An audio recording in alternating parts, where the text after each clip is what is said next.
Welcome back everybody to another episode of Direct Comparison.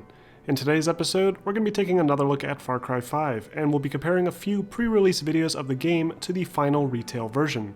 Now before we get started with this comparison, do keep in mind that due to the variable nature of the game's time of day and various open world elements, this footage won't match up perfectly.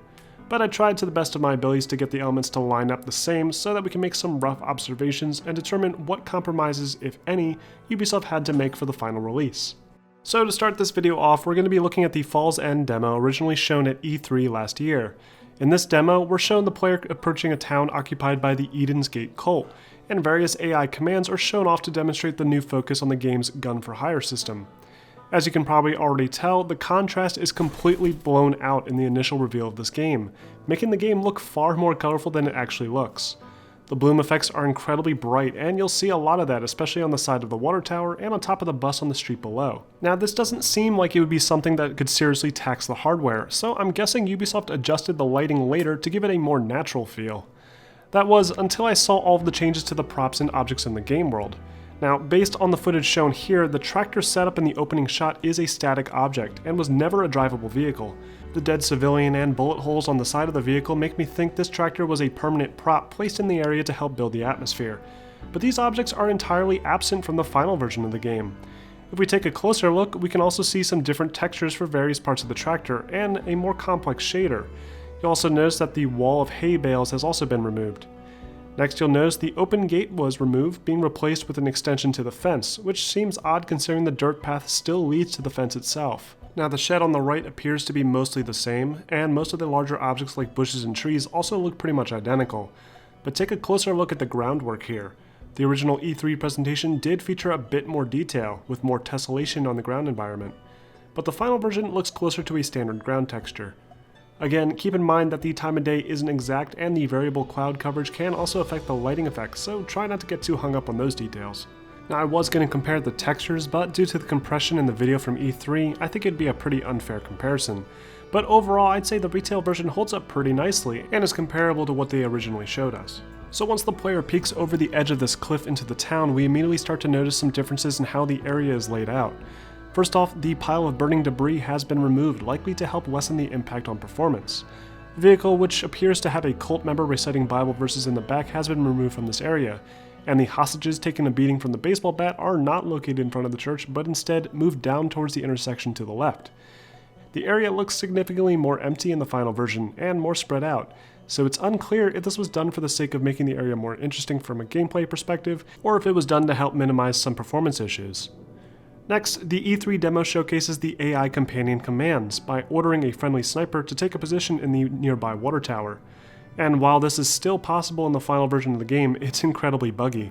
It worked the first time I tried it, but when I attempted to capture this footage again, my AI companion refused to go up the tower no matter where I pointed. Eventually, she accepted the order and climbed into position, but then she started complaining that she had no shot, which was pretty interesting. After this, the demo has the player moving down the hill into the back of a bullet-ridden bus. And here's where you'll see the biggest difference in environmental detail. So first off, the blood inside the bus has been downplayed significantly, with only a few puddles towards the end.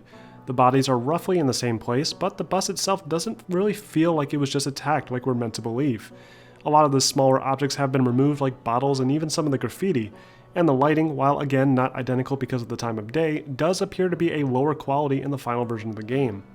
Also, the Voss bobblehead previously seen on the stack of boxes halfway through the bus has been moved to the dashboard of the bus, and the Raving Rabbids bobblehead removed entirely. Overall, the bus has had a lot of detail stripped away and it looks noticeably worse. Once the player leaves the bus, the demo switches from a supposed gameplay clip to a montage of action and cutaways of the other AI companions. So let's continue this video by looking at another developer video that takes place during the same Fall's End mission. Now, the footage I have here isn't the best quality, so try and look past the blurriness here, as we're really focusing now on various objects in the game world and where they've been placed. Now, this layout is a little bit closer to the final game release, with the pile of burning rubble being downplayed a little bit by the church entrance, and a bit less object placement on the road itself. But once the player gets on the water tower and starts looking down, we can see some minor changes. This side road that the developer sends Boomer down to take out an enemy has been adjusted slightly, removing the American flags that were previously waving in the wind and taking away a burning car prop. Both of these changes appear to have been done to help performance, since these objects likely took up some unnecessary processing speed. There's several other tiny changes like this throughout, and if you go and watch the developer playthrough, you'll even notice that the game struggles to maintain a solid frame rate once the fighting begins, which helps to prove my theory that Ubisoft had to do a lot of environment optimization after they revealed this game. So since this footage is blurry, let's move ahead to our next example, which is the extended open world demonstration. This seems to be much more closely aligned with the final product, with objects and areas appearing about the same as they do today. All the mechanics and situations on display are completely possible in the final release, and in some ways improved. Just look what happens when you run someone over with the tractor.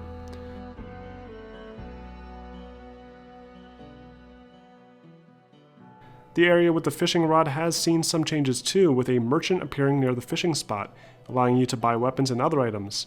These shopkeepers were likely thrown all over the map towards the end of development to help streamline the gameplay. And that's all there really is to say about this. Ubisoft manages to deliver a product that aligns very closely with what they originally demonstrated to their audiences. While there are a few minor tweaks to the environment, in addition to some different lighting techniques, the game still appears to play the same way, and still looks plenty impressive. Hopefully, Ubisoft continues this trend with their future titles to help reverse the bad reputation they seem to have. But what do you guys think? Which version do you think looks better? Let me know in the comments below, and don't forget to like and subscribe for more videos posted every week.